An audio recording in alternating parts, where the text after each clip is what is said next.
The morning sun broke over the mountains beyond Jeongju spaceport, casting long shadows across the massive hangar doors. Inside, Tai moved quietly among the sleeping dragons, his footsteps echoing in the cavernous space. At 19, he was thin but strong, with calloused hands and watchful eyes that missed little. "Good morning, old friend," he whispered, approaching the largest dragon in the hangar. The creature named HFY was a sight that still took Tai's breath away. Even after 3 years of working in the stables, 40 meters long from snout to tail, with scales that shifted between deep black and midnight blue depending on the light. Where a natural dragon might have had leathery wings, HFYs were a marvel of bioengineering, titanium-reinforced membranes that could withstand the vacuum of space and the heat of atmospheric entry. HFY opened one massive eye, revealing a pupil that contracted in the dim light. The dragon made a low rumbling sound, something between a purr and the idle of a massive engine. "Yes, I brought breakfast," Tai said, pushing a hover cart loaded with fuel cells. The dragons weren't truly alive in the conventional sense. They were biomechanical constructs, living ships created by combining ancient reptilian DNA with advanced technology. They consumed a mixture of chemical fuel and organic matter, processed through artificial organs that powered their massive bodies. Tai opened a panel on HFY's side, revealing the intake port. He connected the fuel line and started the transfer, watching as the status lights changed from red to green. "You're looking better today," he said, running his hand along the dragon's flank. "That new synthetic muscle fiber is holding up well." Most handlers treated the dragons like machines. They followed maintenance protocols, kept their distance, and never spoke to them except to issue commands through the neural interface helmets. Tai was different. He talked to them constantly, as if they could understand every word. Director Day, who ran the spaceport, often watched him from the observation deck. A stern woman in her 50s with silver-streaked hair always pulled back in a tight bun. She had hired Tai despite his lack of formal training. "The boy has a gift," she told her assistant, Minho, as they observed Tai moving from dragon to dragon. "Look how calm they are with him. He's wasting time talking to them," Minho replied, checking something on his tablet. "The dragons are just ships. Advanced, yes, but no more alive than a shuttle." Director Day smiled slightly. "Perhaps, but they respond to him better than any other handler. HFY hasn't had a single system failure since Tai took over his care." Below, Tai finished with HFY and moved to the next dragon, a smaller, newer model named Sook with gleaming copper scales. As he approached, she lifted her head, tracking his movement. "Easy, girl," he said softly. "Just routine maintenance today." The dragon lowered her head, allowing Tai to access the neural interface port at the base of her skull. He connected a diagnostic tool and frowned at the readings. "Your response times are sluggish," he muttered. "Let's see what's going on in there." Tai had never been good at school. Numbers confused him, and he struggled to focus during lessons. But when it came to dragons, he could spot problems that even the senior technicians missed. It was like he could feel what was wrong, a strange connection he couldn't explain. He worked quickly, replacing a worn neural relay and adjusting the calibration. Sook's eyes brightened as the system came back online at full capacity. "Better?" he asked. The dragon made a chirping sound and nudged his shoulder gently with her snout, a gesture that would have terrified most handlers. The dragons were powerful enough to crush a person with the slightest movement. Yet Tai never showed fear. "Tai," a voice called from across the hangar. "Stop playing and get moving. We have 3 launches today." Junho, the head technician, strode toward him with a scowl. A heavy-set man with 20 years of experience. He had never hidden his dislike for Tai. "I wasn't playing," Tai said, disconnecting his tools. "Sook had a neural relay issue. Did you file a maintenance report?" Junho demanded. "Not yet. I just found protocols exist for a reason.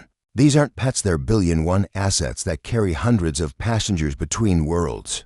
Tai nodded, keeping his eyes down. "Yes, sir. I'll file the report right away." As Junho walked away, Tai patted Sook's neck. "Don't worry about him," he whispered.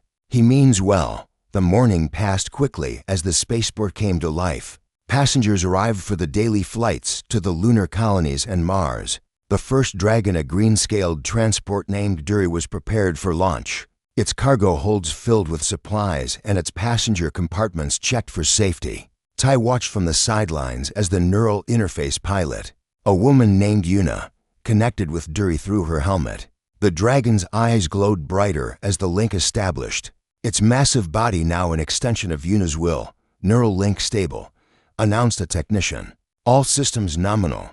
Dury is cleared for departure. Director Day's voice came over the speakers. Opening hangar doors, the massive doors slid apart, revealing the launch runway that stretched for 2 kilometers before ending at a cliff edge. Beyond lay the open sky, and beyond that, the stars. Dury moved forward, powerful legs carrying the massive body with surprising grace. At the edge of the runway, the dragon spread its wings and leapt, fusion engines igniting with a roar that shook the ground. In seconds, it was a distant shape against the blue sky, climbing toward orbit. Tai felt the familiar ache in his chest as he watched. He had never been off-planet, never felt what it was like to soar among the stars. His world was the hangar, the dragons, and the small room he rented in the workers' dormitory. Someday, he whispered to himself, he turned back to his duties, unaware that Hook was watching him with unusual intensity, unaware that deep in the dragon's artificial brain,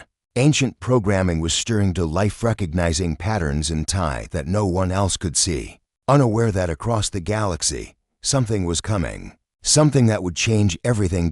As the day ended and the hangar grew quiet, Tai made his final rounds. When he reached Hook, the dragon was still awake, eyes following his movement. "What's wrong, old friend?" Tai asked, placing his hand on the dragon's snout. "Can't sleep." For a brief moment, so brief Tai thought he imagined that Hack's eyes flashed blue, instead of their usual amber. Then the dragon closed them and settled into rest mode. Tai stood there for a long moment, a strange feeling washing over him, like standing at the edge of a cliff, knowing something waited in the darkness below. "Good night," he finally said, turning to leave. Behind him, Hook opened one eye again, watching until the stable boy disappeared from sight. 3 days after the strange blue flash in Hack's eyes, Tai began having dreams. Not ordinary dreams of flying or falling, but vivid images of stars and planets he had never seen. In these dreams, massive dragons soared through space without ships or protection, their bodies glowing with inner light as they moved between worlds. He woke from one such dream, sweating despite the cool air in his small dormitory room. The digital clock showed 3:17 a.m., too early to start work, too late to fall back asleep. Tai sat up, rubbing his eyes. "What's happening to me?" he whispered to the empty room. The dreams felt important somehow, like messages he couldn't quite understand. He dressed quickly and left the dormitory, heading for the hangar. The night guards knew him well enough not to question his odd hours. "Can't sleep again, Tai?" asked the older guard, Hyan. "Just want to check on something," Tai replied with a tired smile. The hangar was dimly lit at night, emergency lights casting long shadows between the resting dragons. Tai walked directly to Hook, drawn by something he couldn't explain. The massive dragon appeared to be in sleep mode, systems running at minimum power. But as Tai approached, Hack's eyes opened immediately, fixing on him with unusual alertness. "You're awake too, huh?" Tai said softly. He placed his hand on the dragon's snout, a gesture he had performed thousands of times before. This time, something different happened. A warm sensation spread up his arm, like gentle electricity flowing into his body. Tai gasped but didn't pull away. In his mind, he saw a flash of images, stars exploding, planets forming, and creatures that looked like dragons, but were somehow more than dragons, moving through the cosmos with purpose. The vision ended as quickly as it began. Tai stumbled back, his heart racing. "What was that?" he whispered. Hook made no sound, but his eyes glowed with that same blue light Tai had noticed days before. Not just a flash this time, but a steady, pulsing glow. "Tai, what are you doing here so early?" Director Day's voice startled him. She stood at the entrance to the hangar, a cup of steaming coffee in her hand. "I couldn't sleep," Tai said, trying to sound normal. "Thought I'd get an early start." Director Day walked closer, her eyes narrowing as she looked at Hook. "Is something wrong with him?" His eyes looked different. Tai turned back to Hook. but the dragon's eyes had returned to their normal amber color. Had he imagined it? Everything seems normal, he said carefully. Maybe just a reflection from the emergency lights. Director Day didn't look convinced, but she nodded. Well, since you're here early, you can help prepare for today's emergency drill. The military wants to test how quickly we can deploy dragons in case of an attack. Attack from who? Ty asked. Earth and its colonies had been at peace for decades. Just a drill, she said. But something in her voice made Ty wonder if there was more to it. But the military doesn't run drills without reason. The rest of the morning was busy with preparations. Military officers arrived, their crisp uniforms standing out among the spaceport workers. They spoke in hushed tones with Director Day, occasionally glancing at the dragons with expressions Ty couldn't read. By midday, the drill was ready to begin. Alarms blared throughout the spaceport, and workers rushed to their emergency stations. Ty was assigned to help prepare 3 dragons for rapid deployment.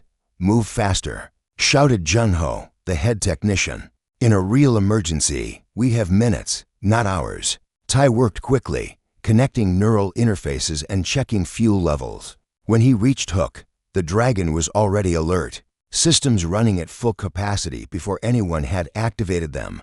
That's strange, Ty muttered, checking the diagnostics panel. You shouldn't be powered up yet. As if in response, Hack's eyes flashed blue again. This time, Ty was certain he wasn't imagining it.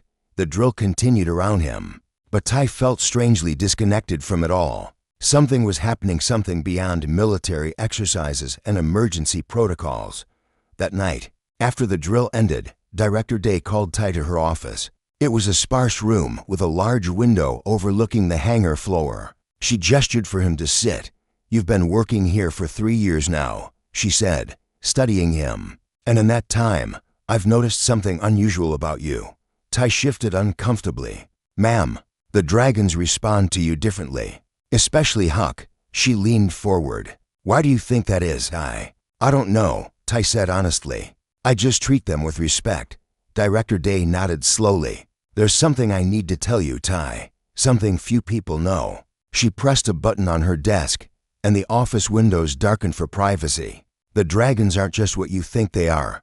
Ty's heart raced. Was she going to explain the visions? The blue eyes. The original designs came from somewhere else, she continued. 20 years ago, a ship crashed in the mountains north of here. Not human-made. Inside was a single survivor who gave us technology beyond our understanding before dying. That technology became the foundation for the dragons. Ty stared at her, trying to process this information. An alien? You're saying the dragons are alien technology? Partly, she nodded. We combined it with Earth biotechnology, but there were gaps in our understanding, systems we couldn't fully decode.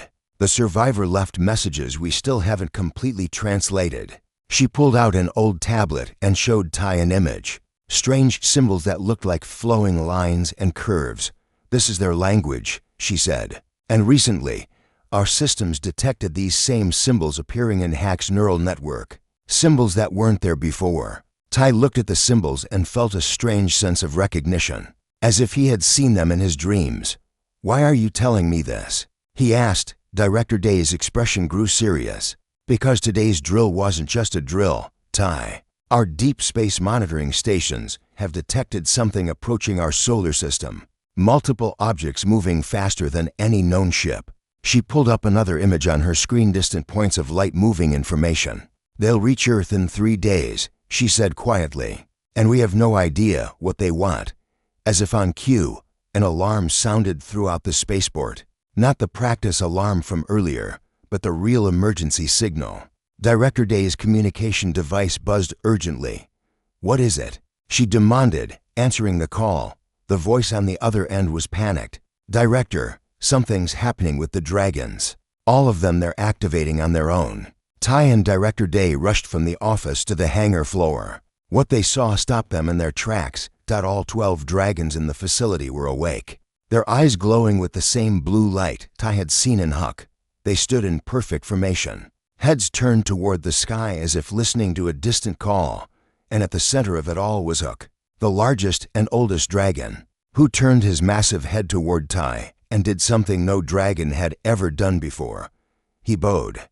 The hangar fell silent as everyone stared at the impossible sight. 12 massive dragons, their eyes glowing blue, all bowing their heads toward Ty. The spaceport workers and military personnel froze in place, unable to process what they were seeing. What's happening? Director Day whispered, her usual confidence shaken. Ty stood rooted to the spot, his heart pounding in his chest. The strange warmth he had felt earlier when touching Hook now spread throughout his entire body. It wasn't painful, it felt like energy flowing into him, filling spaces he never knew were empty. I don't know, he managed to say, though something deep inside him suggested otherwise. Hook, still bowing, made a low rumbling sound that vibrated through the floor. Then, slowly, the massive dragon straightened and took a step forward. The movement was different from the dragon's usual mechanical precision. It was fluid, almost natural, like a true living creature. Everyone stay back, shouted one of the military officers, drawing a weapon. No, Ty cried out, stepping between the officer and Hook. Don't hurt him. The words had barely left his mouth when something even stranger happened.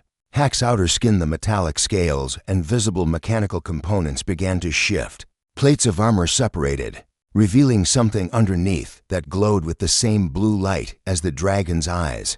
It's shedding its outer layer, gasped Junho, the head technician who had always been so critical of Ty. That's not possible. The outer shell is integrated with the internal systems. Yet it was happening. Like a snake shedding its skin, Huck was emerging from the mechanical body that had contained him. What appeared beneath was both familiar and alien, still dragon-shaped, but composed of what looked like living light and solid matter at the same time. The scales were no longer metal, but something that shifted colors. Like the deepest parts of the ocean, the other dragons began the same transformation, their mechanical shells falling away to reveal their true forms. The hangar floor was soon littered with discarded technology engine parts, neural interfaces, and artificial scales. They're not what we thought they were, Director Day said, her voice filled with wonder and fear. Ty felt drawn to Hook. Without thinking, he walked forward, ignoring the shouts from the military personnel and Director Day's warning cry. As he approached, Hook lowered his head again, bringing his face level with Ty's.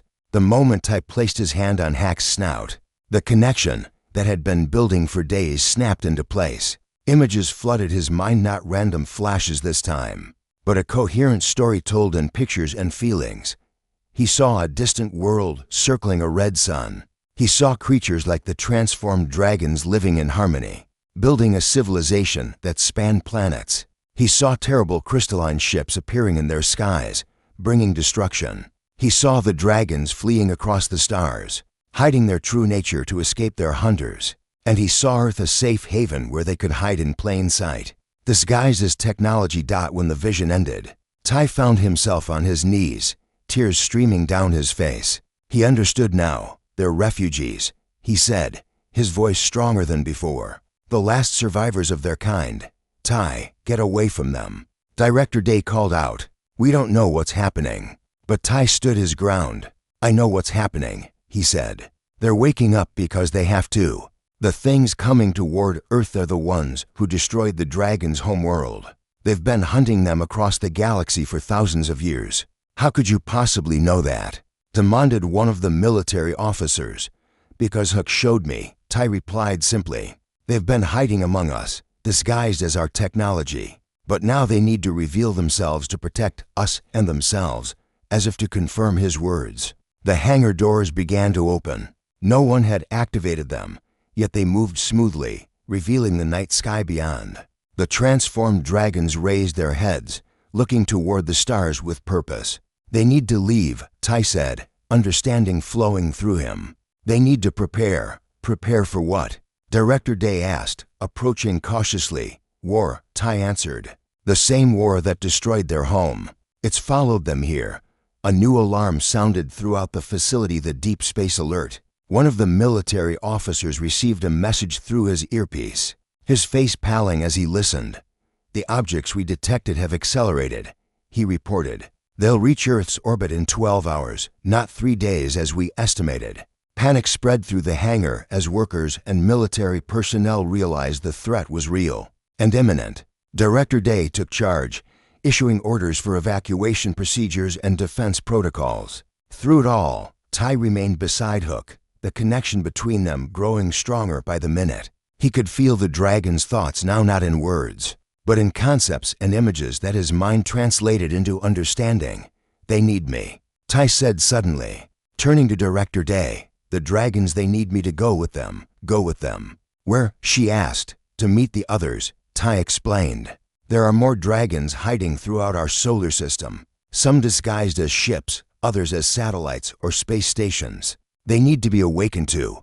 Director Day looked at him with disbelief. "Tai, you're a stable boy. You've never even been off-planet." "I know," he said with a small smile. "But I'm also something else. Something the dragons have been waiting for."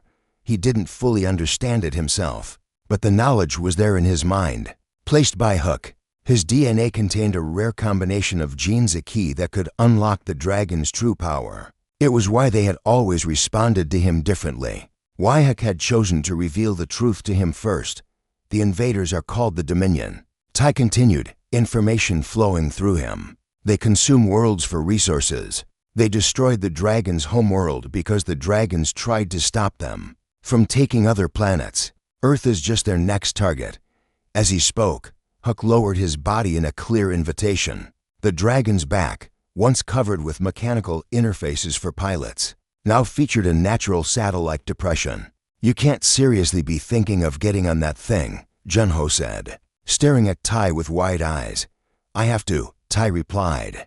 "The dragons can fight the Dominion, but they need to be at full strength. They need all their kind awakened and united." He looked at Director Day. "And they need me to do it." Director Day studied him for a long moment, then nodded slowly. "What do you need from us?"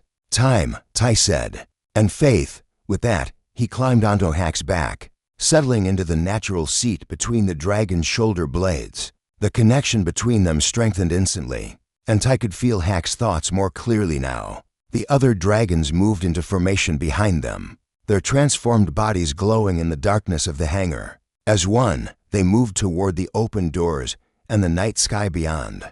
Tai looked back at the stunned faces watching him. Director Day, Junho, the military personnel, his fellow workers. Just yesterday, he had been nothing more than a stable boy with a knack for dragon maintenance. Now he sat astride a creature of legend, about to leave Earth for the first time. "I'll be back," he called to them. "With help." Then Huck spread his wings, no longer mechanical constructs, but living membranes that seemed to bend. Light itself, and leapt into the sky. The other dragons followed, 12 points of blue light rising into the darkness. The stable boy was gone. The defender of Earth had taken his place. Tai had never imagined what it would feel like to fly among the stars. No training simulation or virtual reality program could have prepared him for the reality of soaring through the upper atmosphere on Hack's back, the air growing thin around them until it disappeared completely. He should have been terrified. He should have been dying, exposed to the vacuum of space without a suit or ship. But neither happened. A shimmering field surrounded both him and Hook, visible only as a slight distortion in the starlight. Through their connection, Tai understood that the dragon was protecting him, creating a bubble of breathable air and comfortable temperature. "This is amazing," Tai whispered, though no sound traveled in the vacuum. Somehow, Huck heard him anyway, responding with a feeling of pride and joy that flowed through their mental link. Earth fell away below them, a blue-green marble wrapped in swirling white clouds. The moon grew larger ahead, its cratered surface reflecting the sun's light. The other 11 dragons flew in formation around them, their bodies no longer bound by the laws of physics as humans understood them. Through Hack's memories, now flowing freely into his mind, Tai learned that the dragons' true forms existed partially in another dimension. This allowed them to move through space without conventional propulsion and to survive conditions that would destroy normal matter. "Where are we going first?" Tai asked mentally, growing accustomed to communicating through their link.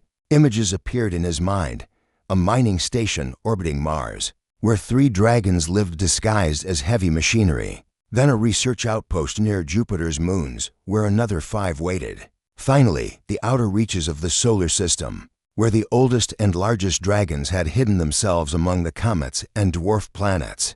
How many are there? Tai wondered. The answer came not in numbers, but in a sense of vastness. Hundreds spread throughout the solar system, thousands more scattered across nearby star systems, all waiting, all hiding, all hoping their hunters would pass them by.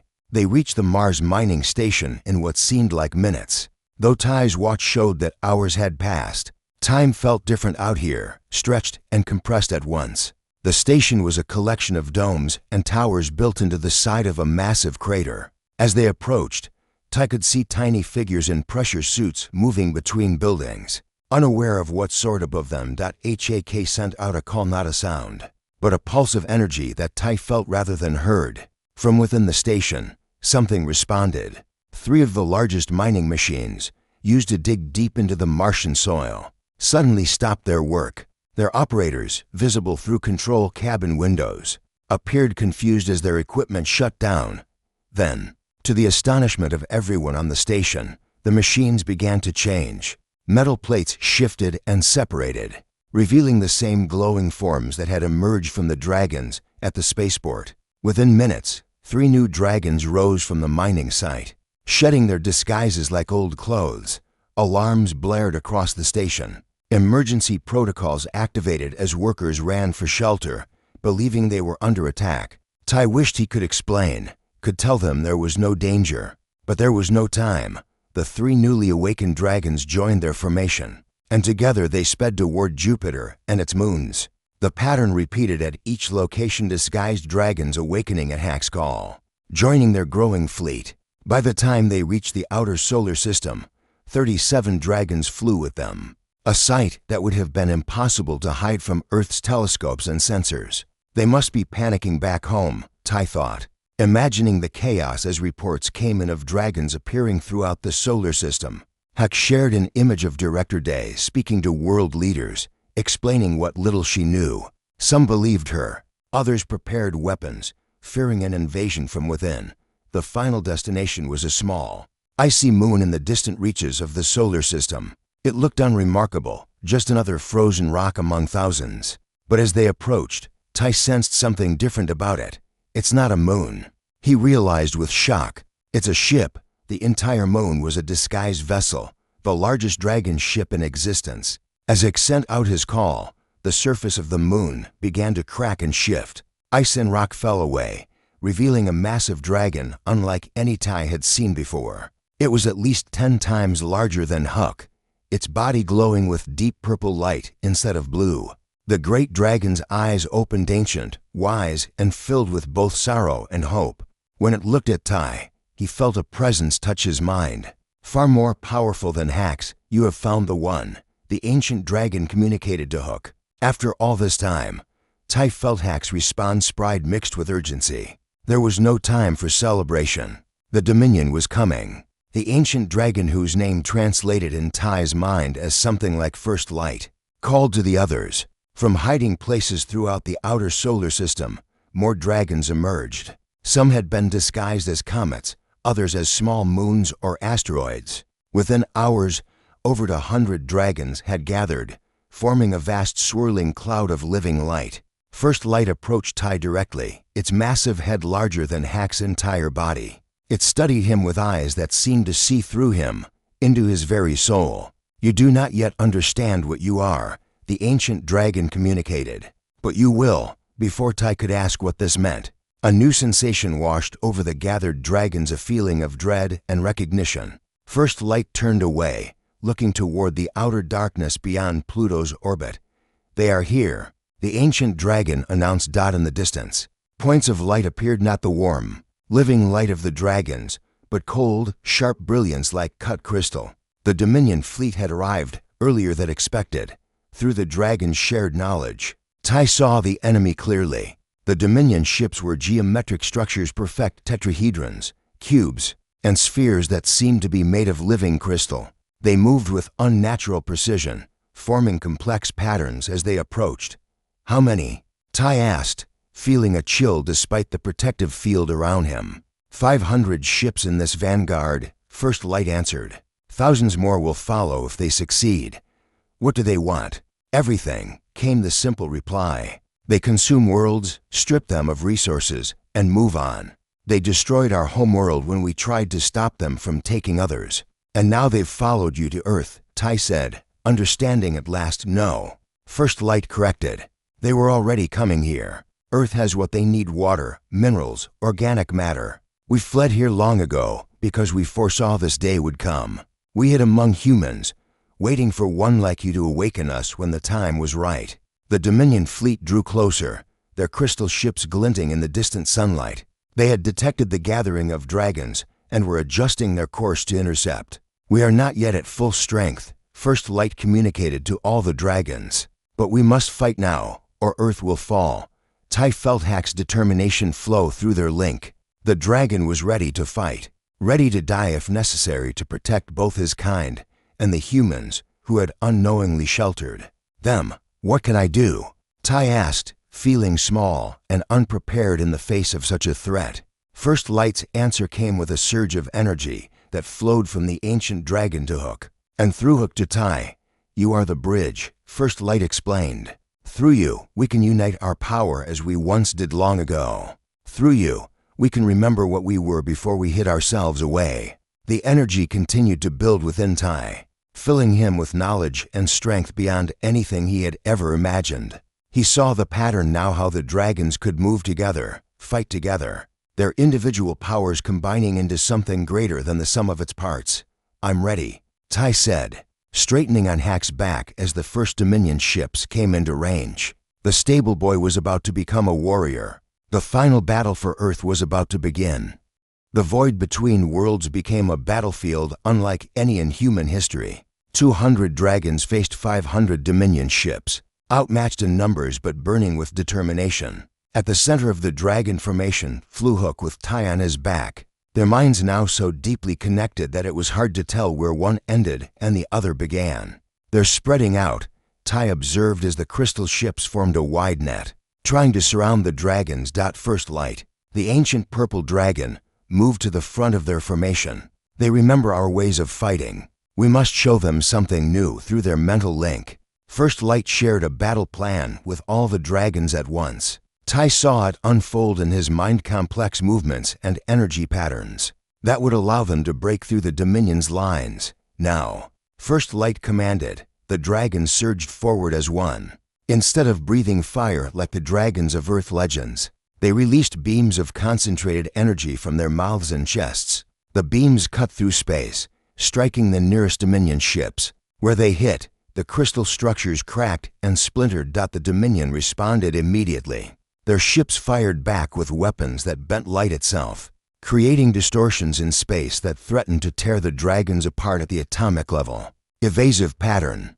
Tai called out, the command flowing from his mind to all dragons through their connection. The dragons scattered, moving in seemingly random directions that somehow formed a perfect defensive pattern. Most of the Dominion's attacks missed, passing harmlessly through empty space, but not all. 3 smaller dragons were caught in the energy distortions. Tai watched in horror as they writhed in pain, their bodies flickering between dimensions before stabilizing again. We need to protect the wounded, Tai said to Huck. The great black dragon agreed, sending 5 others to create a protective formation round their injured companions. Meanwhile, the main force continued to engage the enemy. First Light led a direct assault on the largest Dominion ship, a perfect cube that seemed to be directing the others. The ancient dragon's energy beam struck it dead center, causing fractures to spread across its crystalline surface. But the damage healed almost instantly, crystal reforming as quickly as it was destroyed. Their ships are self-repairing, Tai realized. We need to hit them harder, all at once. An idea formed in his mind, not fully his own, but a combination of his human creativity and the dragon's ancient knowledge.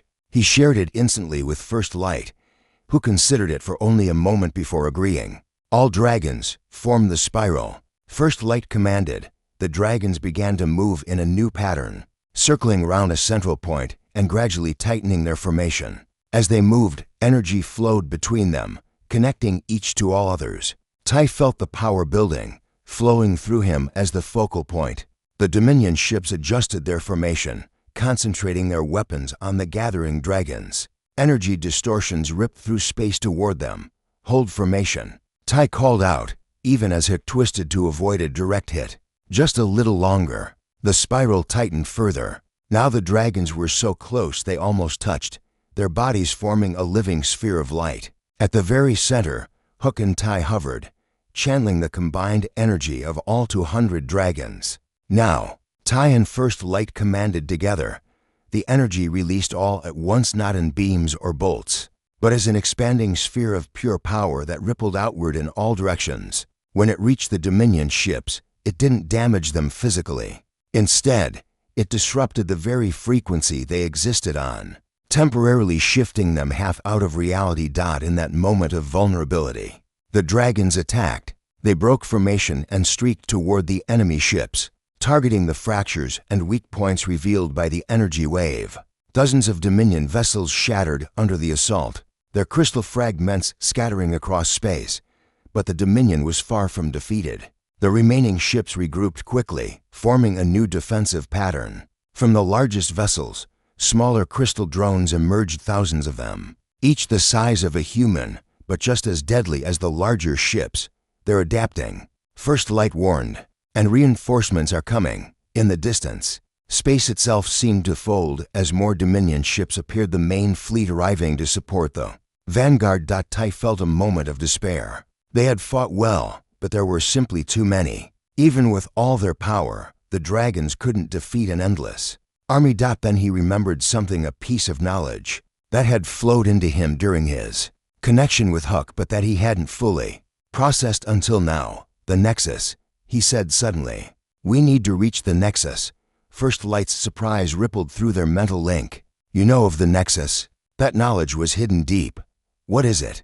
Tai asked, the information in his mind still fragmented.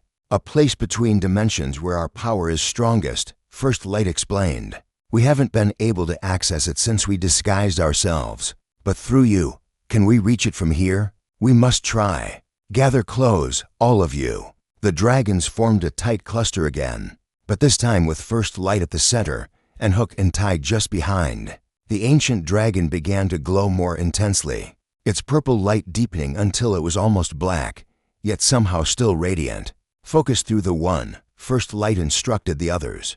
He is the key. Tai felt the attention of all dragons turn to him. Their combined consciousness pressed against his mind, not painfully, but with tremendous weight. He understood what they needed: a focal point, a lens through which their power could be directed in a new way. He closed his eyes and opened his mind fully, surrendering to the flow of energy. Through him, the dragons reached for something beyond normal space, a hidden dimension that existed alongside their own. Reality seemed to stretch around them. Stars blurred into lines of light. The approaching Dominion fleet appeared to slow down, as if moving through thick liquid. Then, with a sensation like passing through a membrane, they broke through. The Nexus was nothing like Tai had imagined. It wasn't a place so much as a state of being, a realm where energy and matter were the same thing, where thought could reshape reality. Here, the dragon's true nature was revealed fully. They weren't just living ships or even just ancient aliens. They were beings of pure cosmic energy, who had chosen physical form. And in this place, they were unstoppable. We can't stay long, First Light warned. This realm isn't meant for physical beings like you, Tai. Already, Tai could feel the strain. His body remained protected by Hack's field, but his mind was being stretched beyond its limits by the raw power of the Nexus. What do we do now? He asked through gritted teeth. We bring the battle here, First Light answered, where we have the advantage. With their combined will, the dragons reached back into normal space and created a temporary bridge, a pathway that pulled the nearest Dominion ships into the Nexus against their will. The crystal vessels appeared, their perfect geometric forms suddenly looking fragile and out of place in this realm of pure energy. They tried to fire their weapons, but here the rules were different. Their energy distortions dissipated harmlessly. Now, First Light commanded. And this, the dragons surged forward, no longer constrained by physical limitations. In the Nexus, they moved as pure thought, striking the Dominion ships from all directions at once. The crystal structures couldn't adapt quickly enough. One by one, then dozen by dozen, they shattered completely. Tai watched through eyes that saw beyond normal sight. as the dragons destroyed the entire vanguard fleet. But he could also see the main Dominion armada approaching Earth, thousands of ships strong. "We need to go back," he said, his voice strained. "We need to protect Earth." First Light acknowledged his words with a pulse of agreement. "The bridge works both ways. We will return with new power." The dragons gathered around Tai once more, their energy flowing through him. The membrane between dimensions thinned, and with another reality-bending moment, they burst back into normal space. They emerged near Earth's moon, between the planet and the approaching Dominion main fleet. But they were different now. Their time in the Nexus had awakened something ancient within them, their full power. Unbound by the disguises they had worn for so long, Tai looked back at his home planet, blue and vulnerable in the blackness of space. Then he turned to face the oncoming threat, feeling the determination of all dragons flowing through him. "For Earth," he said simply. "For all worlds they would destroy." The dragons roared as one, a sound that shouldn't have carried in the vacuum of space, but somehow echoed between the stars. Then they flew forward to meet the enemy, no longer hiding, no longer afraid. The stable boy who had once only dreamed of the stars now soared among them, leading an army of dragons in the greatest battle the solar system had ever known. And the stars themselves seemed to hold their breath as the fate of Earth hung in the balance.